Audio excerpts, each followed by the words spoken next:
Hello guys, welcome back to another vlog, and today is November, ano ba ngayon? Teka lang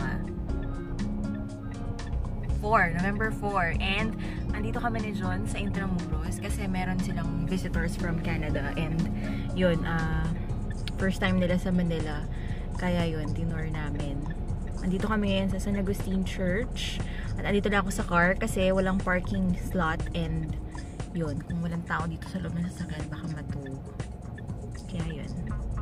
So, sasama namin kayo sa aming pag-tour. And yun, sana mag-enjoy kayo. 1990s.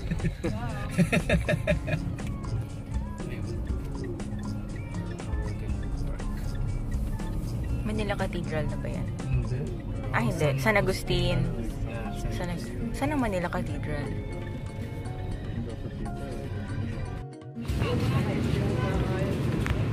Sakay kami ng kalesa.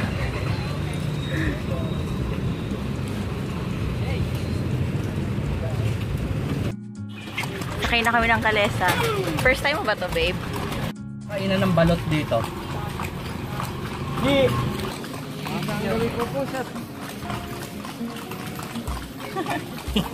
Video! It's a video! Yan daw yung oldest. Manila Cathedral. Yan yung oldest church. Ito yung San Agustin. San Agustin, yung first. Yun yung unang oldest.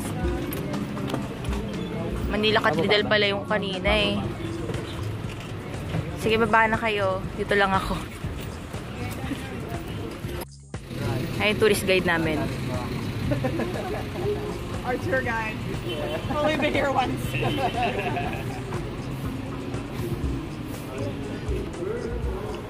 San Agustin Church, oldest church. Oh, they're coming too.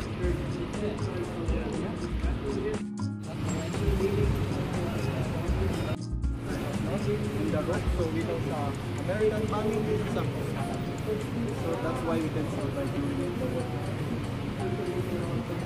444 years. If you go inside, you see the room. This looks like a wood, but only a pink. Yes, sir. We have a museum inside. Museum of the antique saint and the memory of the first founder of the Philippines, Miguel Lopez Villegas. It's up to you. Ano ba yan? Yes, sir. It's a nice.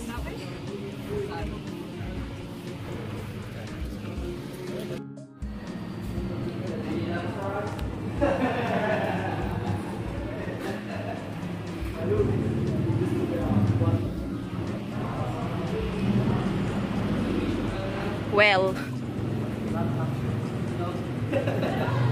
Just a dirty well, not a wishing well.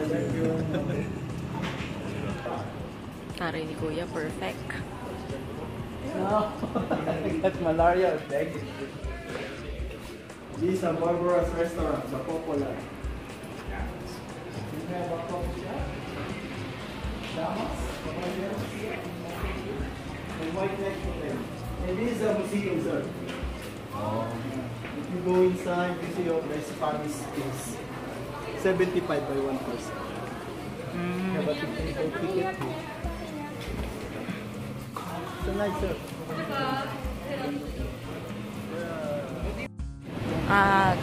Papalitan na. Si Kuya yung tour guide namin. Yan siya. Tour guide, photographer. Honored by sister. Yeah. Punta na kami sa aming car. Yung service naming car. Yung kalesa. Nakapark. Kuya, anong name mo? It's a first transportation. During 18th century. Lando po, ma'am. Lando. Si Kuya Lando yung aming tour guide. Thank you. Yung main entrance ng Intramuros. Akatin namin niya mamaya.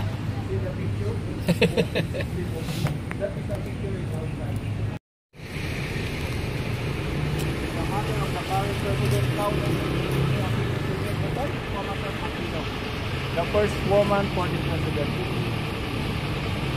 second woman president, Gloria Macapagal Arroyo. I said, daughter of the Diosdado Macapagal Arroyo. The current president now, maybe after the term is still there. What happens if there's a new president? Do they get a new picture? New portrait? Yeah.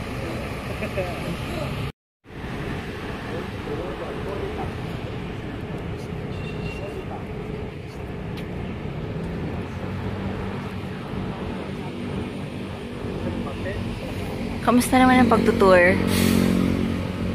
During of the World War II, the president, the third president of the Philippines, Jose P. Laurel. During of the Japanese period. 1943 to 1960. I showed you that I saw World War II Cameroon. Right before, during 1870s, Named. yeah, nickname. And all this popular hotel, Manila Hotel, in 1912. And I show you the barrack of General Douglas MacArthur in 1901. And this wall used to be a white again honey during 18th centuries. Because no cement before. Honey? Yes. Honey? Ba kaya dahil matibay? Yes. But we built also the other.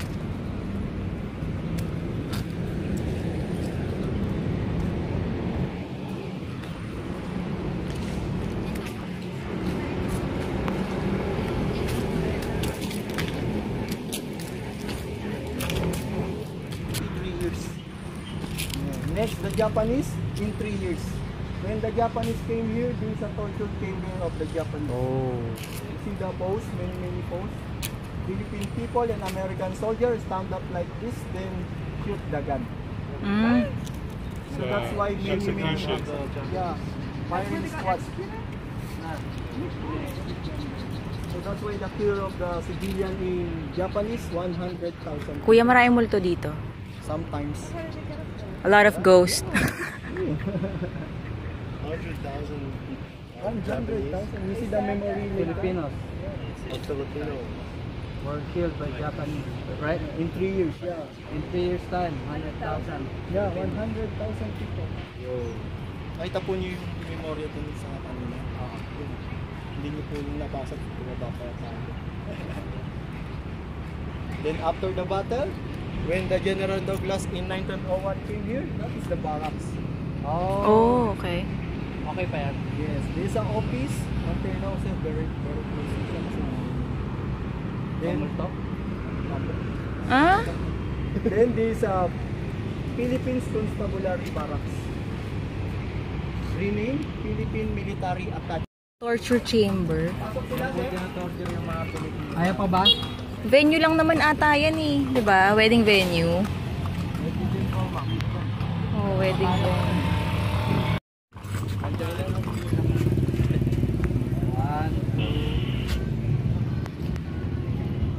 Wait. Okay, one more. Shooting here. Oh yeah? But majority wedding reception. Oh, really? Ooh. True. Wedding reception. Wedding venue. Spanish time, watchtower.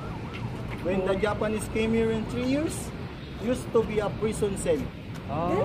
Jail, yes. Oh my god. Used to be a what? Became the water, cell.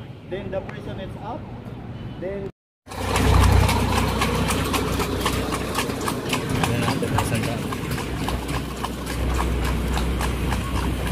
Dapat na sigon pa ng Mapua. Saan?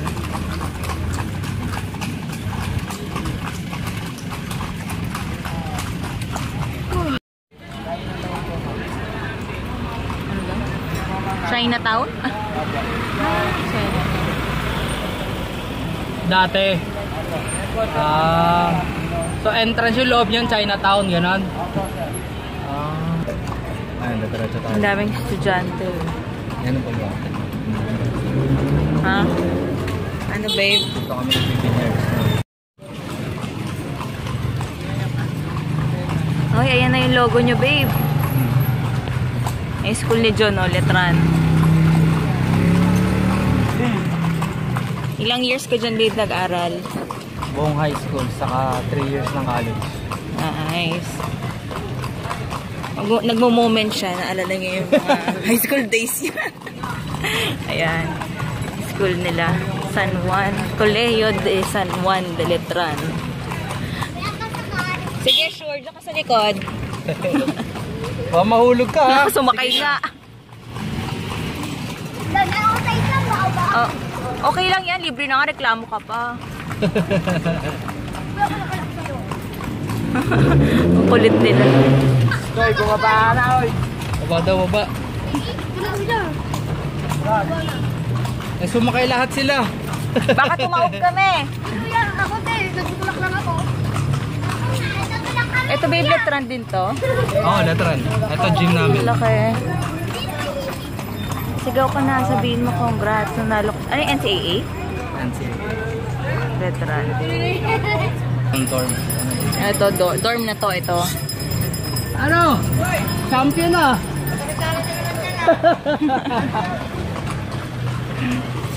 Nakilala ka nga, babe. Villegas. Matagal na guard na yan. High school pa kami. Ha? Talaga? Ang galing. Oh. Ano nangyari? Ayaw mo, may nakikita ba yan? Ano lang po? Harap lang. Harapan lang po. Kasi umihinto rin siya eh, no?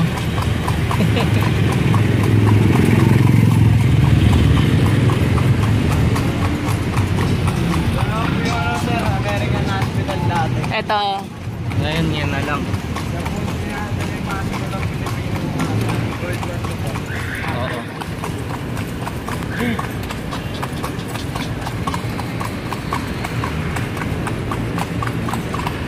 So sa Fort Santiago naman. Ito, Manila Cathedral. Oo, hindi yan San Agustin. Manila Cathedral. Sabi ko kanina, San Agustin. Wala ilaw po. Putek. Ang alin? Lahat daw na kinakasal dyan, naghihiwalay. Bakit? Kay Sharon and Gabby. Meron po yan dyan. Kaya pala. May... Yan po inuulong naman natin. Namamatay. May cementerio rin daw dyan. Meron. Punta naman tayong Fort Santiago. Ayan. Ayun na pala. Yan di ba? Oo, yan ah. Malapit lang pala. Oo, di ba? Ito na natin lakarin yan. Dito na lang tayo. Kung gusto nila gusto pa nila pumasok. Kung ayaw nila, ayaw.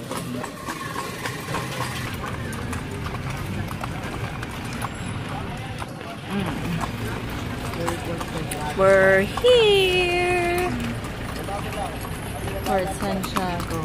Dito ba, no? May nagpi-prenup pictorial. Ito na. Tayo sa Fort Santiago. He'll be riding on a horse carriage.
After there's certain rules, they recreated yung trial.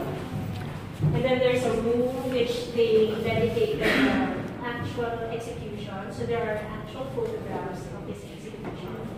We're going to visit those. And then they also have a lot of artifacts coming from his factory. So you will see his phones, his clothes, the instruments he used in his profession because he was an ophthalmologist. So he is also an artist. So you will see his sketches, his sculpture, everything else which is related to himself, you will find here. In this side, you will see the timeline. This side. This is basically, this portion was renovated just last year. They updated a lot of the features of the museum. Some of them became interactive, thank God, to help the younger students. You are all students, but the even younger ones appreciate Rizal and his works. So, younger students. So, let us, and then I will allow you the honor to explore on your own so that you can go in which areas gravitate what interests you. This portion is important.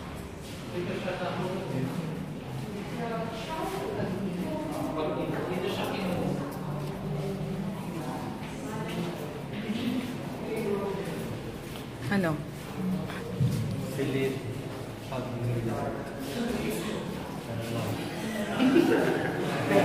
Prison cell of Jose Rizal.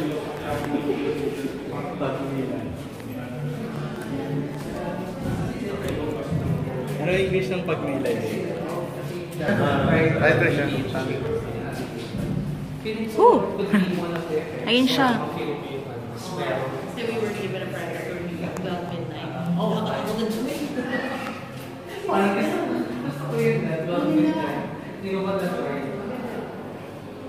Ay.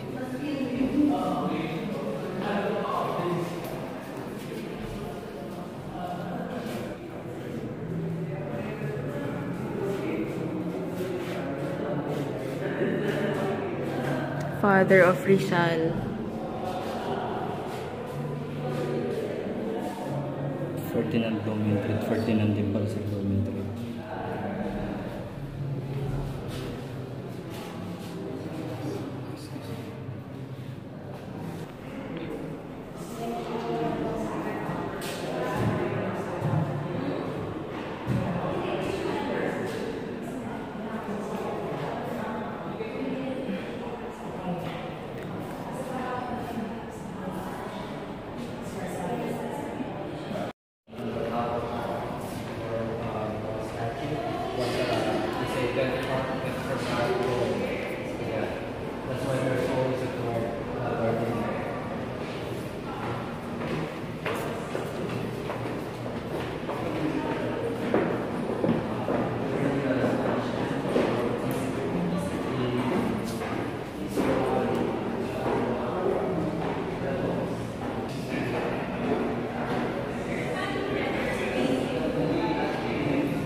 Mata. Ha?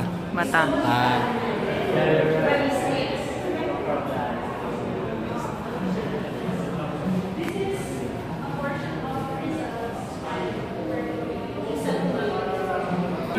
Grabe yung photo. Super low. Part daw yun ng spine ni Rizal. Spine? Paano nila?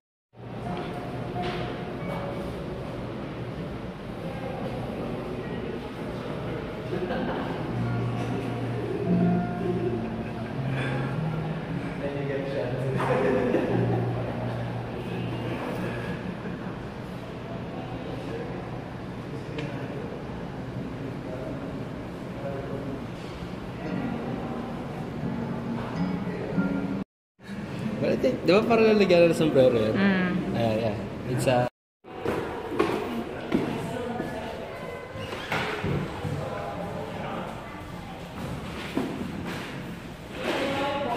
General Luna, oh.